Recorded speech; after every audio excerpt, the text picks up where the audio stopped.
बिस्मिल्लाहिर्रहमानिर्रहीम। अस्सलाम वालेकुम। आज बहुत मज़े की खीर बन रही है हमारे किचन में, तो आएँ आपके साथ रेसिपी शेयर करते हैं। खीर के लिए सबसे पहले हमने 3 लीटर दूध ले लिया है और इसको उबलने के लिए रख दिया है। इसको अच्छी तरह उबाल आ जाएंगे 2-3, तो उसके बाद फिर हम अगला प्रोसीजर स्टार्ट करेंगे।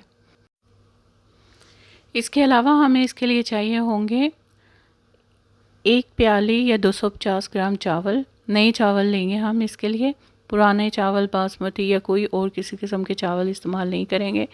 नए चावल हैं ये, तकरीबन मैंने 1 घंटा इसको भिगो लिया था चावलों को, क्योंकि ये बहुत जल्दी गल जाते हैं। तो हम नए चावल हम इस्तेमाल करेंगे और कोई चावल इसमें इस्तेमाल नहीं करेंगे। डालने को हम इसमें और भी बहुत सारी चीज़ें डाल सकते हैं, लेकिन जो बेसिक चीज़ें हैं खीर में उन्हीं के साथ इसका जायका बनता है। बहुत सिंपल और आसान तरीके से जो खीर बनती है उसी में इसका जो जायका है वो अच्छा लगता है।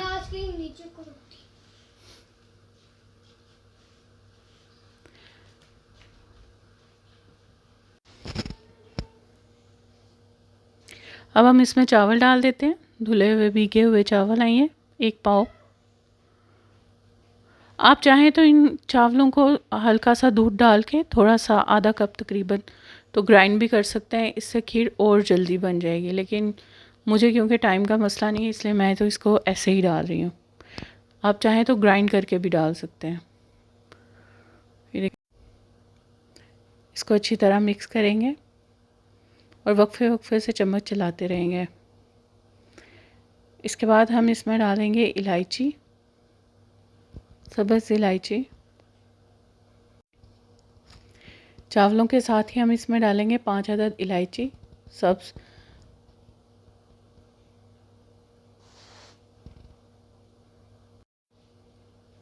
जी, तो ये देखें 10 से 15 मिनट हो रहे हैं।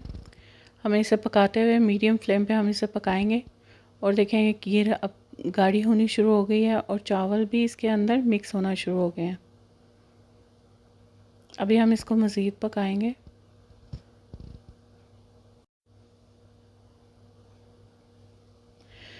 जी, तो ये देखें खीर तकरीबन हमारी पक चुकी है। अब मैं इसमें से इलायची निकाल दूँगी, क्योंकि इलायची फिर सर्विंग में अच्छी नहीं लगती। इलायची मैं निकाल दूँगी इसके अंदर से।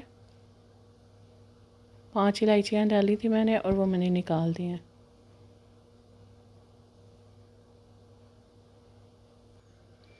जी, तो अब हम इसमें ऐड करने लगे हैं चीनी, जो है 400 ग्राम। 400 ग्राम चीनी, 250 ग्राम चावल डाले थे हमने और 3 लीटर दूध था।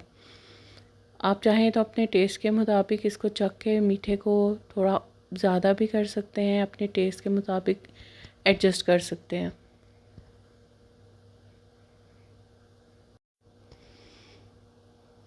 चीनी डालने के बाद हम इसे 5 से 7 मिनट तक मज़ीद पकाएंगे, क्योंकि चीनी मेल्ट हो जाएगी और उसका सारा लिक्विड फॉर्म में जो इसमें मिल जाएगी, तो वो खीर को फिर थोड़ा पतला कर देगी। तो इसको हम पकाएंगे ताकि हमारी जो डिज़ायर्ड उसकी है गाढ़ापन वो हमें मिल जाए। थोड़ी देर इसको मज़ीद पकाएंगे ताकि चीनी का कच्चापन भी ख़त्म हो जाए और खीर के जो अज्जा हैं वो यकजान हो जाए।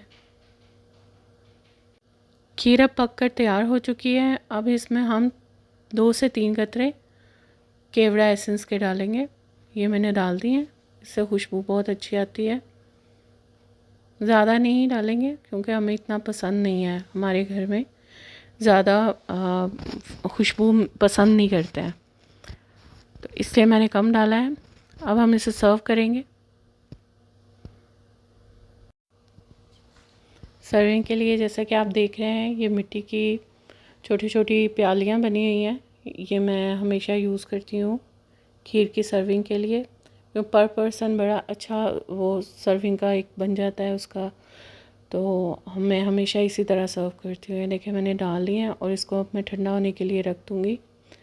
इसको मैं थोड़ा सा गार्निश करूँगी। गार्निश के लिए आप पिस्ते, बादाम या जो भी चीज़ आपके पास अवेलेबल है, मिक्स काट लें या सिर्फ बादाम। मेरे पास क्योंकि अभी इस वक्त बादाम ही मौजूद थे, लिहाजा मैंने बादाम काट लिए हैं। और ये मेरे पास जर्दा का रंग था जो मैंने ज़रा सा एक चुटकी पानी में घोल लिया था उसको डेकोरेट करने के लिए।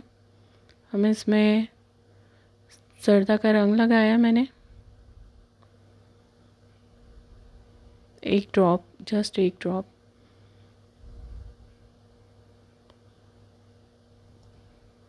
और ये कुछ कटे हुए बादाम थे, वो मैंने डाल दिया।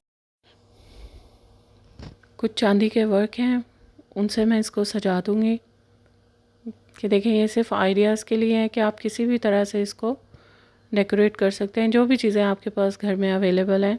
कोई इतनी परेशानी की ज़रूरत नहीं, कोई चीज़ें हमें ज़्यादा ग्रॉसरी इकट्ठी करने की ज़रूरत नहीं। बड़ी सिंपल और बड़े आसान तरीके से आप इसे आराम से बना सकते हैं और ये सबको बहुत पसंद आती है।